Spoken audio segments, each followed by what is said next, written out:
Селям алейкум, доброго дня. В эфире программа «Бугун». И только сейчас завершилась пресс-конференция Петра Порошенко, которая проходила под названием «Вызовы-2018». Мы обсудим результаты этой конференции с моими гостями. У меня сегодня в гостях активист из Крыма Лиля Яшлавская, политолог Алексей Полтораков, также из Крыма политолог Ленора Дюльбер и Владислав Дивидинский. Я рада вас всех приветствовать. Селям алейкум, хош келденес. Сейчас мы посмотрели с вами конференцию, с политологами нам удалось посмотреть конференцию. И когда наша коллега, моя коллега-журналист Эльвина Сидбулаева задала вопрос о статусе Крыма, когда будут внесены изменения в Конституцию, президент ответил следующим образом, что да, закон в проекте разрабатывается, но статус Крыма может быть в статусе культурной автономии. Меня такое решение смутило. Давайте зададим вопрос нашим активистам из Крыма, а потом дадим слово политологам. Как вы считаете? Я просто скажу одну фразу. Мне не нужна культурная автономия. Что? Вот, может быть, резко, но вот это вот первая моя реакция.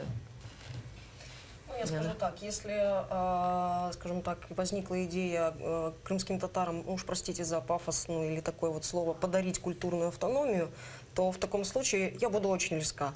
То что эту ситуацию отличает от той, в которой мы сегодня находимся реально в Крыму?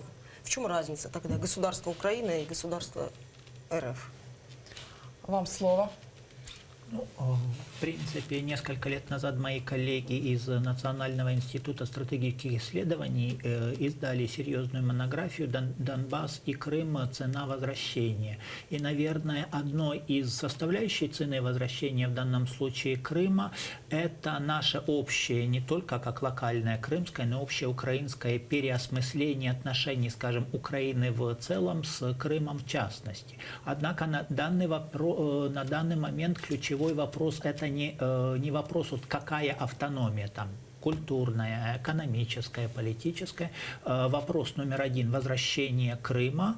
Вопрос второй уже – что дальше? Возвращение Крыма от первом приближении два сценария.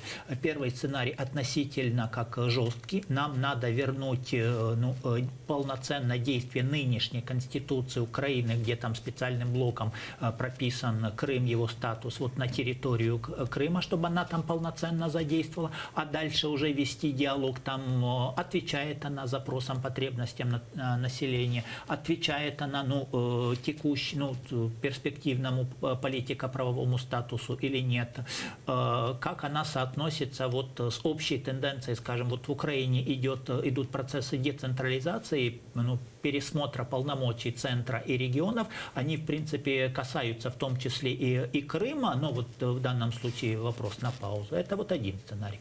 Другой сценарий предусматривает, он пока что на повестке дня косвенно, возможно, какие-то переходные сценарии мягкого возвращения Крыма, и там уже вот эти вопросы могут обрести гораздо больше, как остроту и принципиальность, переход, скажем, из формат уже какой конкретно автономии. Однако это не значит, что, скажем, Киев должен задавать форматы. Мы видим Крым как, скажем, культурную автономию или еще какой-то автономию в свою очередь. Не должно быть позитивной дискриминации.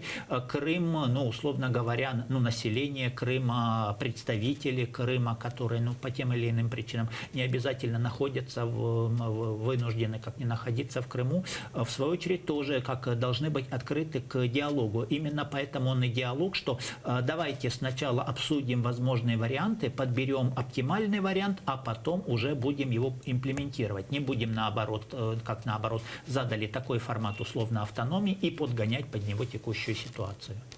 У меня создается такое впечатление, если можно, я парирую немножко, да, что мы опять возвращаемся в 90-е годы и начинаем дискуссию о том, когда нам вовремя начать, либо не вовремя начать говорить на тему о том, какая может быть автономия. Мы, по-моему, 23 с лишним года дискутировали на эту тему. События 2014 года явно показали слабость этой позиции Украины.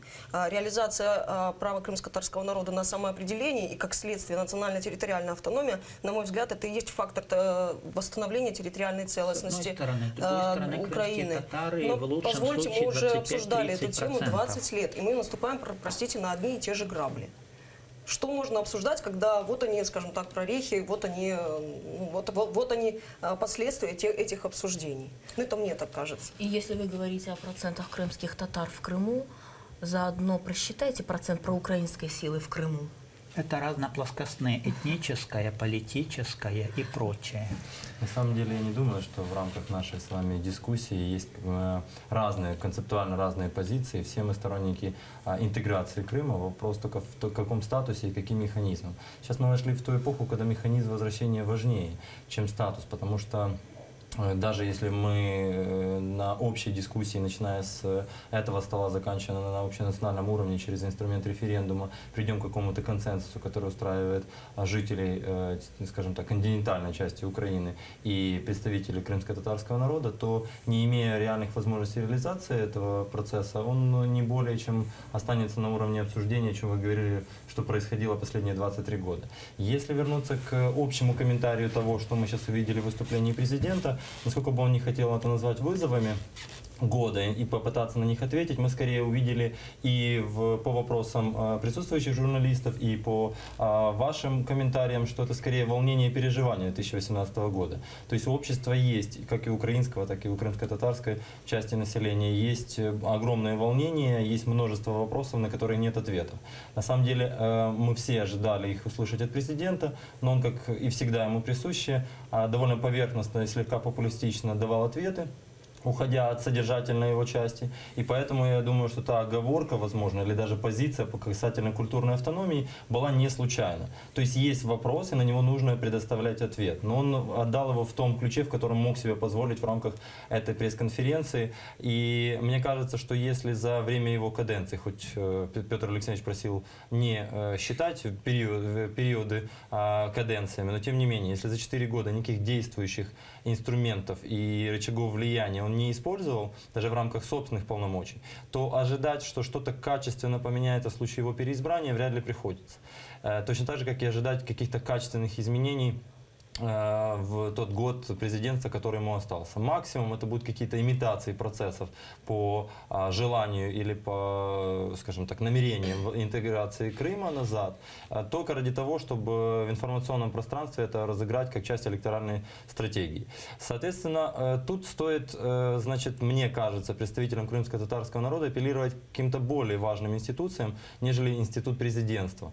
А это, возможно, общественные какие-то моменты. То есть это, возможно, международное сообщество, это, возможно, какие-то интеграционные процессы в культурное, в экономическое пространство Украины. И вы верно подметили, что сейчас крымские татары на территории Автономной Республики являются более проукраинскими, к большому моему глубокому сожалению, чем те представители, бывшие граждане Украины, которые сейчас отчасти имеют 2 паспорта, а часть поменяла их на российский паспорт. То есть украинцев, этнических украинцев, которые сейчас проукраинские и готовы жертвовать чем-то ради возврата в любой из форм, что мы сейчас обсудим, в состав Украины меньше, чем, несмотря на процентное соотношение татар, меньше, чем количество этих татар, которые готовы пожертвовать практически всем, а ради свободы, которую они не то что 23 года, а, можно сказать, столетиями выбарывали и свое право на свою не только культурную, но и политическую, экономическую, государственную автономию. Но если будет такой статус, я надеюсь, как вы сказали, что президент оговорился, то тогда Украина потеряет крымских татар, которые настолько эти годы показывали свою проукраинскую позицию. Мой следующий вопрос. Сегодня президент также в своих итогах говорил, что оккупированные территории можно освободить мирным политико-дипломатическим путем. Насколько это возможно? Опять же, смотря в какой перспективе, возвращаясь к уже указанной монографии моих коллег «Донбасс и Крым. Цена возвращения», есть вот три таких ключевых базовых форматных сценария, условно говоря, ну, скажем так, югославский, боснийский, силовой, который так или иначе, ну, в той или иной форме пытается реализовываться на Востоке, на Донбассе, условный сценарий замораживания конфликта то ли по Карабахскому сценарию, то ли по Приднестровскому, который сейчас течет де-факто, и Минский процесс, нормандский формат так или иначе помогают. И, условно говоря, германский сценарий воссоединения Германии, который, ну, красиво назывался воссоединением, а фактически был же присоединением Восточной Германии, более слабой, более, ну, относительно там недоразвитой и политически, и экономически к Западной Германии. Вот по какому сценарию в конечном итоге, в долгосрочной перспективе пойдет процесс и на Донбассе, и в Крыму, этот сценарий будет определять в том числе, ну, и формы, форматы, парадигмы развития вот региона, в частности Крыма, в составе Украины. Я на самом деле бы хотел это все немножко более грубыми такими категориями обобщить, потому что уже идет речь о, опять-таки, механизме, то, о чем я в предыдущем комментарии говорил. Но тут я по факту вижу только два пути. Или это путь дипломатический, или это путь силовой. Потому что то, что сказал мой коллега Алексей, долгосрочная перспектива является невыгодной, так как мы видим упадок регионов как Карабахского, так и сценария с Приднестровьем. Поэтому долгосрочная перспектива убьет какие-либо, скажем так, начинания на протяжении своего времени реализации. И по факту этот регион, наверное, станет и, прежде всего, культурно, скажем, обеднеет. И процесс ассимиляции произойдет неизбежно в разные общественные плоскости на этой территории. Поэтому мне кажется, что Украина объективно не может в краткосрочной перспективе этот вопрос решить, но не имеет права откладывать на долгосрочную перспективу. Значит, речь идет о периоде, по-моему, очень приблизительному предположением от 3 до, там, не знаю, 7, предположим, лет. Это тот критичный период, по моему предположению, за который нужно этот вопрос однозначно решить. И это должны четко осознавать все участники, которые к этому вопросу имеют отношение, прежде всего вся украинская власть, украинское общество. Второй момент, что я хотел бы вот, касательно двух грубых сценариев возможного развития событий, это или силовой, но будем объективны, Украина не готова ни технически, ни военно, ни политически, и это не свойственно, в принципе, новейшей истории Украины, ее политикуму, какие-либо силовые способы решения конфликтов. А в отличие, кстати, от Российской Федерации. Значит, нам остается дипломатический путь, который явно Украина, в котором не дорабатывает в лице, прежде всего, и Петра Алексеевича. Ведь были обещания избирательные и послеизбирательные, которые сейчас не воплощаются. И даже такие составляющие дипломатического пути, как информационная политика, чтобы могло поддерживать этот вопрос более на высоком уровне, и его актуальность была бы и в Украине, и в мире выше. Украина тоже отчасти проигрывает. Значит, стоит лишь делать запросы, насколько это возможно, к действующей власти, или той, которая сейчас есть, или та, которая может смениться уже буквально через год в лице президента, и апеллировать к ним о актуальности этого вопроса, аргументируя, ну, наверное, теми вещами, что я сказал, что в долгосрочной перспективе мы потеряем любые шансы нормальной интеграции и сохранения всего того, что и было, и сейчас еще, слава богу, сохраняется в каком-то, ну, определенном виде на территории Крыма. Поэтому мое мнение объективно, наиболее вероятно, исключительно дипломатический путь в среднесрочной перспективе, надеюсь и, наверное, скорее всего, при смене власти в Украине. Ну, это также, этот путь, он тоже долгосрочный, и тем самым мы ведь каждый день мы теряем и проукраинское общество с таким настроением, с таким отношением. А давайте сейчас спросим, какие все-таки настроения наблюдаются у жителей Крыма, вообще верят ли они в возврат?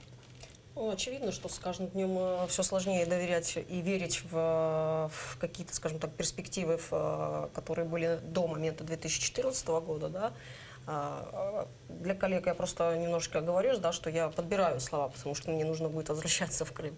Вот. Поэтому, естественно, что есть вопросы социализации, есть вопросы подрастающего поколения, есть вопросы социальных лифтов. И, собственно говоря, самореализация людей вот в этих, ну, условно говоря, условиях, она не исключает того, что люди адаптируются к имеющемуся дискурсу. Да? Это очевидно, и никто этого отрицать не намерен. Однако, ну, у меня просто сегодняшняя фраза президента просто вот не выходит из головы, и немножко я, скажем так, рефлексирую по этому поводу.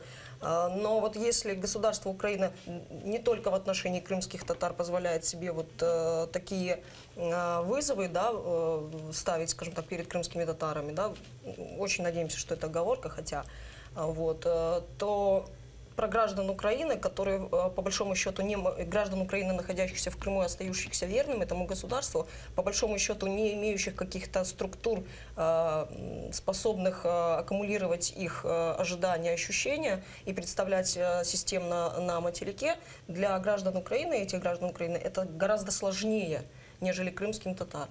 Да, есть определенные ориентиры на материк, да, есть определенные, скажем так, чаяния, но жизнь идет, жизнь продолжается. Если есть такая тенденция, что в Крыму на сегодняшний день, если перед не крымскими татарами возникает какая-то угроза, будь то физическая, будь то экономическая, какого-либо другого плана, у этих граждан всегда есть возможность переехать на материк, и они рассматривают такие варианты. Для крымских татар подобный вариант, но возможен, но нежелателен. Крымские татары не готовы, скажем так, воспользоваться таким шансом. Поэтому вероятность адаптации к той ситуации, которая существует сегодня в Крыму, да, есть. Давайте будем объективны. Хотим ли мы все еще поддерживать связь с теми гражданами, которые желают оставаться гражданами Украины, но вот с такими вот, с такой политикой, с такой стратегией поведения, я думаю, что это будет делать очень сложно. Сейчас вопрос к политологам. А давайте проанализируем. Вот сейчас 4-й год. 4-й год крымские татары находятся под оккупацией. Что сделала за эти годы Украина, чтобы вернуть оккупированные территории? И тишина. Проще сказать, чего не сделала Украина, да, за эти годы. На самом деле и то, и другой вопрос имеет место быть. Безусловно, знаете, есть преступная бездеятельность, юридическое определение, допустим, для действий силовых ведомств. Его можно сейчас использовать по отношению оценок действий украинской власти. Безусловно, украинская власть концентрировалась на решении своих внутренних, чаще всего олигархических, каких-то экономических вопросов и даже не общенациональных. Уже тем более вопросы Крыма, очевидно, как мы видим по их действиям, высказываниям и результатам, самое главное, не стояло в приоритете за время, которое прошло от революции достоинства. И однозначно это самый большой упрек и самая большая утрата, но что время не возвратить, и ситуацию тоже нужно чувствовать и ощущать возможность своих преимущественных моментов в той или иной ситуации. И Украина теряет раз за разом такую возможность на дипломатическом уровне, на правовом уровне, на информационном уровне. И что касается того, что было по отношению к Крыму сделано, это, знаете, некая такая рефлексия. То есть, когда создается определенная уже ситуация по факту, то есть, начну с самых простых примеров, это когда та или иная группа активистов пытается создать ситуацию блокады Крыма по обмену товаров или подрывать электрические столбы для того, чтобы перестать поставлять мощности электрические на территорию Крыма, тогда уже украинская власть по факту уже констатирует или создает какую-то реакцию на данные процессы. Предвидеть их или вести какой-то диалог конструктивный, хотя бы в рамках уже существующих, не знаю, пускай даже бытовых каких-то проблем, да, или экономических проблем, она не способна, как и в принципе не способна системно действовать.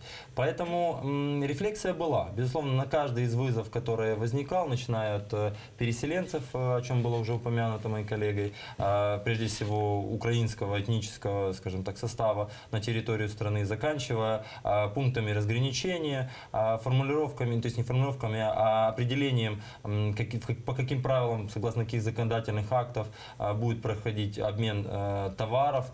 Безусловно, были, если не ошибаюсь, распоряжения Кабинета министров, я уже сейчас не вспомню их множество, о том, каким образом осуществлять грузоперевозки, пассажироперевозки, каким образом, основываясь на какое налоговое законодательство и, скажем так, подчиняясь каким законам будет происходить обмен товаров. То есть каких-то мелких множества действий от, прежде всего, исполнительной власти в виде Кабинета министров, можно их насчитать, найти. То есть... В том числе, извините, я вас перебью, в том числе закон о свободной экономической зоне Крым, да. в том числе, вы были на пунктах разграничения? Давно ли? В Крыму нет.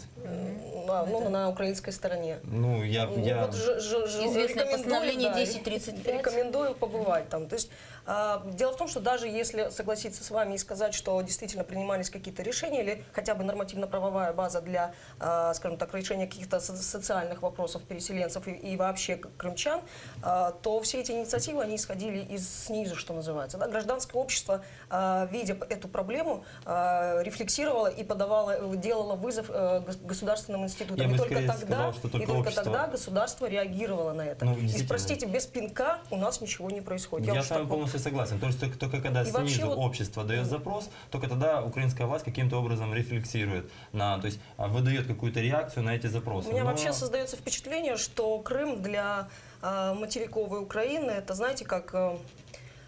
все говорят, что необходима какая-то защита для крымчан, для граждан Украины, находящихся в Крыму. Но понятие защиты все сводят к физической защите. Да? Очевидно, что физически защитить своих граждан Украина в Крыму не может, это понятно. Но, простите, есть еще и другое понимание защиты. Да? То есть можно защитить социально, можно защитить там... по большому счету, приезжая на материк, я хочу быть уверена, что у меня есть альтернатива тому существованию, которое есть в Крыму. Да? Я должна это понимать, я должна это ощущать, видеть и иметь к этому доступ. То есть худо или бедно, но наконец стали решаться вопросы там, с образованием, с получением высшего образования абитуриентами из Крыма. Но опять-таки, благодаря кому? Благодаря частным инициативам, гражданским каким-то институциям и так далее. Окей, да, государство услышало эту проблему, наконец-таки на 4-й год после 2014 года мы, наконец, имеем более или менее понятный алгоритм поступления выпускников в материковые вузы. Опять-таки, есть ограниченный список вузов, и если мои интересы не вписываются в этот ограниченный список, я должна идти по общим каким-то правилам. При этом я хочу, чтобы вы понимали, что речь не идет о том, что вот там у меня есть вот такой вот дом и вот такая вот работа, и я требую, чтобы, то есть речь об этом в принципе не идет. Безусловно. То есть, Никто ничего не просит больше. Там. да, все собираются работать, была бы работа, или как-то адаптироваться, и все просят минимальных условий и минимальных гарантий. Речь не идет Просто о... понятных правил игры. Просто На самом деле понятных эта правил позиция игры. есть ничем иным, как общим раскладом того, что происходит в нынешней Украине. А именно, когда мы говорим о государстве, все-таки это совокупность всех решений ключевых лиц в нашей стране. И когда эти лица, это не по своей натуре, скажем так, по способу мышления, по мировоззрению, прежде всего по своим действиям, о которых мы сейчас и обсуждаем, не являются государственниками, а являются функционерами, которые обеспечивают чьи-то интересы, прежде всего экономические, финансовые, то вряд ли можно говорить о том, что такая большая проблема для украинской политики в целом, как Крым, будет разрешена. Потому что на самом деле Крым, давайте будем откровенны, для нынешней власти это регион с массой проблем, которые они не способны разрешить. Это регион с низким уровнем поддержки и действий нынешней власти, и электоральной поддержки, то есть на выборах, и поддержки, в принципе, уже власти как в плоскости реализации, там, скажем, исполнительной власти. Да? Поэтому это такой клубок проблем, которые они пытаются просто не трогать.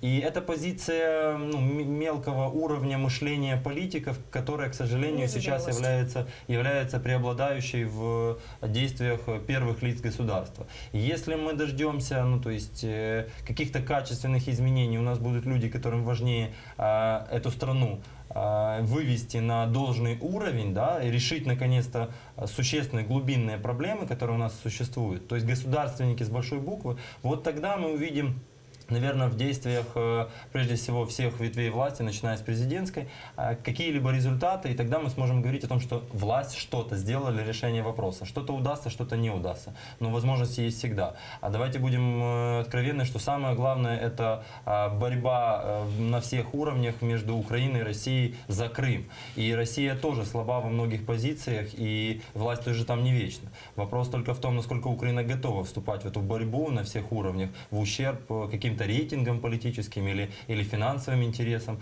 И это вопрос риторический. Мы видим, что украинская власть боится всего и не способна на какие-то волевые решения, из-за чего, собственно, и был без каких-либо усилий отдан Крым, и даже не пытались защитить ни во время того, когда Россия проводила все мероприятия, известные уже нам, ни на протяжении последних 4 лет. И неспособность этой власти, наверное, не изменится за текущий год. Так что, кроме вариантов смены власти сначала в нашей стране, а потом, хочется верить, скорого смены власти в Российской Федерации, каких-то таких существенных моментов, чтобы изменили кардинально эту ситуацию, ну, я лично не вижу. Вы сказали борьба. Вот крымские татары сегодня, каждый крымский татарин, большая часть крымских татар сопротивляется. Я хочу, чтобы мы дали... Крымские татары выходят постоянно с одиночными пикетами, и сейчас под угрозой находится Ханский дворец. И несмотря на репрессии, несмотря на то давление, которое оказывают сегодня крымским татарам и проукраинским гражданам, крымские татары пытаются сопротивляться. Буквально на выходных Эльмас Акимова вышла с одиночным пикетом. Давайте посмотрим, как это было в защиту Хан-Сарая. Наш памятник архитектуры XVI века разрушает самым скверным образом. Мы не можем молчать. И я не смогла молчать. Поэтому я приняла решение, что нужно выйти с одиночным пикетом. Это моя точка зрения, я так считаю. Рядом со мной припарковалась автомобиль, из него выбежала женщина и мужчина, набросились на меня с нецензурной лексикой, начали меня оскорблять, сказали, что я не имею права стоять здесь с этим плакатом. Заявление на этих людей я пишу. Вот это реалии Крыма. Вот так сегодня обходится с историческими ценностями, вот так сегодня обходится с людьми. Ханский дворец сегодня находится под угрозой. Как мы его сможем сегодня защитить? И вот что может сделать Украина в защиту Ханского дворца? Как минимум мне вспоминается, что, если не ошибаюсь, Ханский дворец является наследием ЮНЕСКО, и это означает, что даже без каких-то сложных процедур выяснения с Российской Федерацией украинская МЗС может подавать сразу же судебные иски к международным организациям, прежде всего те, которые опекаются культурным наследием, и как минимум через эти механизмы привлекать внимание к тому, что делает все-таки российская власть на территории Крыма, потому что очень трудно будет Российской Федерации, там, извините, таким простым термином скажу, съехать на кого-то другого, или там нас там нет, это не мы делаем, потому что так или иначе, ну, очевидно, что Российская Федерация вообще признает Крым своей частью своей территории, мировое сообщество считает это оккупированной территорией. И так или иначе существует международное законодательство в плоскости того, каким образом должно регламентироваться правовое поле оккупированных территорий, и ответственность полностью лежит на оккупанте, соответственно, и порча, скажем так, наследия культурного, архитектурного, исторического тоже полностью в ответственности оккупанта. Таким образом, можно, по моему уровню юридического, там, скажем, образования, можно доказать вину Российской Федерации. Должна быть инициативная сторона, и мне кажется, что, безусловно, должна быть Украина, опять повторюсь, наверное, в виде, возможно, министра иностранных дел, и явно не точечных протестов активистов, которые лишь... Это крик, это взыв, знаете, взывание о помощи, потому что на самом деле чудесно мы понимаем, насколько тяжело и под каким давлением просто люди защищают культурное наследие, о чем мы только что услышали и по содержанию комментария девушки, и по форме ее волнения. И Украина может и должна что-то делать, но, к сожалению, не делает. Я думаю, можно я тут просто, вот вы сказали, что ответственность будет нести кто-то. Дело в том, что когда убьют человека, не дай бог, да, то уже убитому все равно, кто понесет ответственность. Ханский дворец уже сейчас есть необратимые процессы, которые уже сегодня, вот есть вещи, которые разрушены, не восстановить. И поэтому, к сожалению, вопрос, насколько я понимаю, стоит не в том, чтобы найти ответственного за содеянное, а о том, как предотвратить уже не получится, уже идут процессы, а о том, что сделать, чтобы вот в тот момент остановилось. Я бы сказал, что у Украины пока что есть, условно говоря, только внешние механизмы. Механизмы ЮНЕСКО, механизмы международного сообщества, механизмы медиа для того, чтобы постоянно держать, ну, скажем, эту ситуацию на контроле. Сейчас вот Украина пошла по пути давления на Россию международного в том, что Россия в Крыму нарушает права человека этнические, культурные. Следующим шагом это давление должно быть усилено еще тем, что Россия ставит, своим пребыванием в Крыму, ставит под удар, перспективы еще и общечеловеческой культурного наследия не только вот конкретного дворца, но и вообще вот Крыма, как исторического места, хотите в каком-то смысле как исторического заповедника в культурном, с богатейшей историей, культурой. И учитывать также один российский эксперт как-то фоново вынужденно признал, что сейчас для России даже история стала наступательным оружием.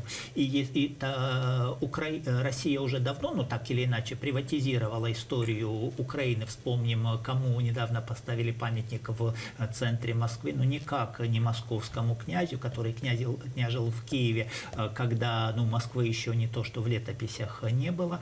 Следующий этап: Россия пытается точно так же приватизировать историю, а с ней и культуру Крыма. И этому тоже нужно противодействовать, причем на всех уровнях, и, скажем, и дипломатическом, и политическом, и культурном, и экспертном, скажем, профессиональных историков, профессиональных археологов, профессиональных культурологов, философов и так далее и тому подобное. Вы сказали о медиа. Я хочу спросить у жителей Крыма, как вы считаете, с украинского медиапространства уходит тема Крыма? Она, к сожалению, она возникает очень редко и чаще всего связана с какими-то знаковыми событиями, которые происходят в Крыму. Да? Чаще всего это аресты, чаще всего это массовые аресты, либо обыски. Либо знаковые судебные процессы, которые были до недавнего времени. Например, сегодня вынесли прокуратура, так называемая прокуратура Крыма затребовала 3 года лишения свободы условно для активиста Сулеймана Кадырова. И, насколько я успела просмотреть средства массовой информации, пока что нигде не отражена была эта информация. Мне кажется, что во-первых, даже эти события печальные и не позитивные по своему характеру, даже они не находят частого отражения в украинском медиапространстве. Я скажу так, что недавно говорила, но повторюсь, мы каждый день получаем сводки с Донбасса, мы каждый день получаем какую-то информацию, будь то позитивную, будь то абсолютно негативную, да, но мы имеем представление, что происходит сегодня, сейчас, завтра, послезавтра на Донбассе и вообще на востоке Украины. Но ведь каждый день практически происходят какие-то события в Крыму. И это не отражено в украинском медиа. Да? То есть эта тема, может быть, уходит. Может быть, она не настолько, скажем так, рейтинговая, или я не знаю, чем измеряется популярность тех или иных тем в сетках телеканалов, либо на полосах газет и так далее. Но факт остается фактом. На самом деле складывается такое впечатление, что все-таки Украина хочет отказаться от Крыма. Владислав. Я бы не согласился с этим мнением, потому что для Украины является это стратегическим, скажем так, проигрышем и признание о собственной несостоятельности. Если мы сейчас вспомним, возможно, это смешно немного, но тем не менее украинские шутки или анекдоты, что Украина никогда не станет на колени. Поэтому признание украинской нации, которая себя считает богом обранной собственной несостоятельности в виде отказа от собственных территорий, не присуще нам ни на историческом разрезе, ни на современном этапе. Поэтому мы все хотим, мы все делаем, мы за все боремся, но, к сожалению, мы ничего не делаем для этого. Лишь вторую часть моей критической, так скажем, позиции я считаю, что можно и нужно менять. Что касается информационной политики. Безусловно, силовым каким-либо методом защитить даже Ханский дворец, как вы только что об этом говорили, будем объективны, Украина не способна.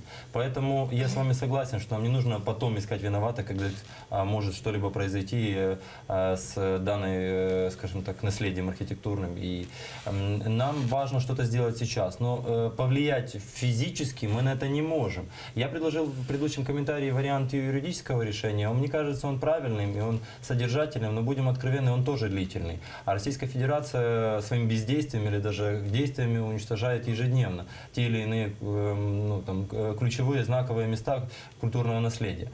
Поэтому в современном мире, где информация разлетается по всему миру мгновенно, информационная плоскость является самой выигрышной стратегией, причем она не требует усилий каких-то, скажем так, государственных мужей или целых институций. Она не требует того, чтобы президент этим занимался. И мне кажется, для крымских активистов могло бы быть очень выгодной позицией решать свои вопросы через участие, инклюзию в общие какие-то политические процессы, как внутри страны, так и мировые. То есть если крымское сообщество предложит, я не знаю, там, Соединенным Штатам какую-то выгодную тему, при которой она может дискредитировать Российскую Федерацию, то поверьте, найдя каналы коммуникации, этим воспользуются для того, чтобы в очередной раз показать несостоятельность или надавить в информационное пространство на Российскую Федерацию, ведь информационная война ведется. И про Украину один короткий комментарий. Сейчас Давайте мы продолжим. У вас короткий комментарий. У нас есть звонок нашего зрителя. Мы вас слушаем. Селям алейкум. Алло. Здравствуйте. Здравствуйте. Вы меня слышите, да? Да, мы вас слышим. Представьте, пожалуйста, откуда вы звоните. Я крымчанин, русский крымчанин. Я вот слушаю вас, и чем больше слушаю, тем больше убеждаюсь, что вы не способны решить проблему Крыма, потому что вам глубоко наплевать на 80% русских, живущих здесь. Для вас они не существуют. Поэтому забудьте про Крым, забудьте. Спасибо вам за звонок. Я короткий комментарий звонящему. На самом деле мы понимаем, все чудесно понимают позицию уважаемого там человека, который нам только что дозвонился, но не стоит проблема. Я не помню, когда Украина кого-то делила по этническим признакам. Поэтому, если в Крыму живет 80% русских, я не против. Я как украинец не против для того, чтобы в украинском Крыму жило 80% русских. Просто живите по украинскому законодательству. Пользуйтесь, кстати, российскими школами, которых было гораздо больше еще до момента всех этих событий. Соблюдайте суверенитет, скажем так, Украины и пользуйтесь всеми преимуществами довольно-таки либерального законодательного, скажем так, поля Украины. Поэтому никаких проблем нету. Я уважаю права русских и согласен даже отстаивать их интересы на территории украинского Крыма, как то должно было быть. А если же нет, если же кто-то считает, что все-таки Крым должен быть русским, то явно не теми методами, которыми это сделала Российская Федерация. А возвращаясь все-таки, прокомментировав вопрос касательно того, какие действующие, какие инструменты можно предложить сейчас для решения, пускай локальных каких-то вопросов, все-таки информационное поле, оно доступно всем. Поэтому даже сообщество, то есть очень трудно сейчас закрыть информационное пространство, как мы то помним, допустим, с периода Советского Союза, там, железный занавес. Это уже не тот период и не та эпоха. И я не знаю, насколько это корректно, насколько это этично, но, как сказал даже наш сегодня президент Петр Алексеевич Порошенко, что любые методы хороши, если они дадут результат. Единственное, что в его методах этих результатов нету. Поэтому можно предложить воспользоваться большой игрой украинской политики в год праймерис условно. То есть мы вошли в, скажем так, год перед президентскими выборами, большого передела между олигархатом, политиками, ключевыми личностями. И мне кажется, даже момент предложить эту тему, сделать актуальной частью своей избирательной стратегии, допустим, явным противником ныне действующей власти, которую мы уже сегодня определили как несостоявшуюся, или как несостоятельную, простите. Я не знаю, предложить Юлии Владимировне Тимошенко, допустим, воспользоваться этим для того, чтобы поднимать эти вопросы на международном уровне. А это как вариант. Это просто лишь как вариант. Для того, чтобы давить на президента. К сожалению, наш эфир подошел к концу. Я хочу представить наших гостей и сказать их поблагодарить. Это Лиля Яшлавская, это Алексей Полтораков, Владислав Дзвидзинский, Ленора Дзюльбер. Я вас благодарю. Чохса Голнус за то, что пришли на нашу программу. А эфир телеканала АТР продолжат новости.